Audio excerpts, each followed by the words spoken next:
Thursday, January 4, the World of the Psalms.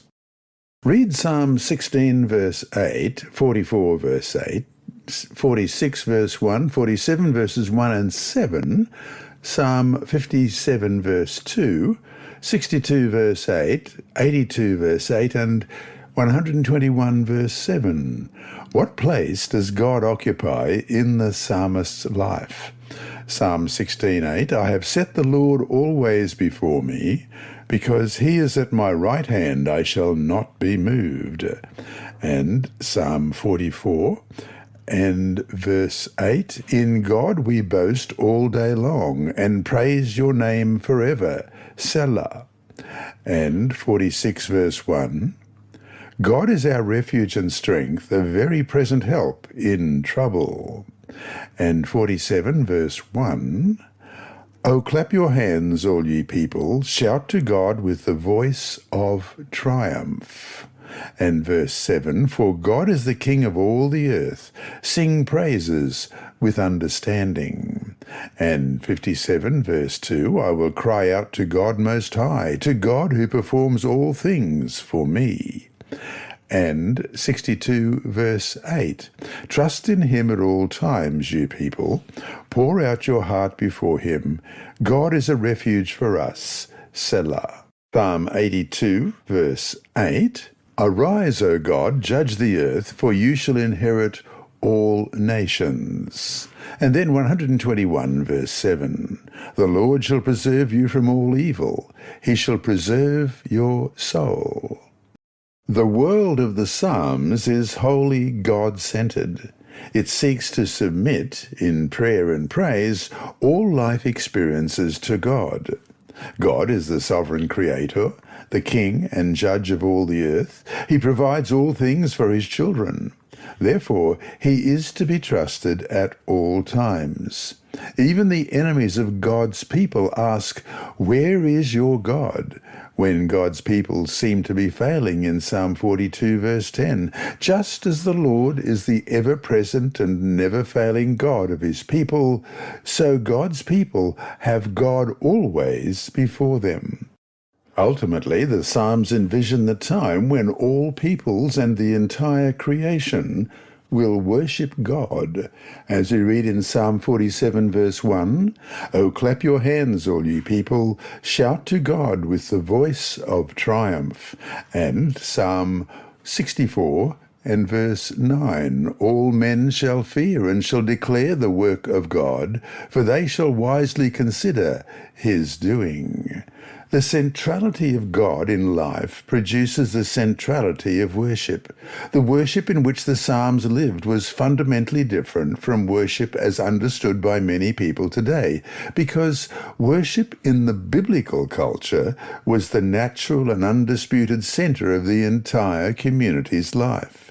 Therefore, everything that happened, both the good and the bad, in the life of God's people inevitably was expressed in worship.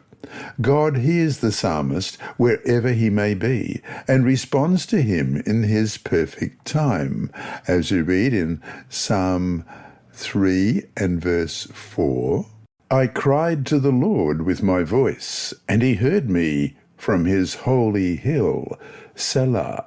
And Psalm 18 and verse 6, in my distress I called upon the Lord and cried out to my God. He heard my voice from his temple, and my cry came before him, even to his ears. And Psalm 20 verse 6, now I know that the Lord saves his anointed. He will answer him from his holy heaven with the saving strength of his right hand. The psalmist is aware that God's dwelling place is in heaven, but at the same time, God dwells in Zion, in the sanctuary among his people. God is at the same time far and near, everywhere, and in his temple. As we read in Psalm 11 verse 4, the Lord is in his holy temple. The Lord's throne is in heaven. His eyes behold, his eyelids test the sons of men. Hidden in Psalm 10 verse 1, Why do you stand afar off, O Lord? Why do you hide in times of trouble? And disclosed in Psalm 41 and verse 12. As for me, you uphold me in my integrity and set me before your face forever. In the Psalms, these apparently mutually exclusive characteristics of God are brought together. The psalmists understand that proximity and remoteness were inseparable within the true being of God, as we read in Psalm 24, verses 7 to 10. Lift up your heads, O you gates, and be lifted up, you everlasting doors, and the King of glory shall come in.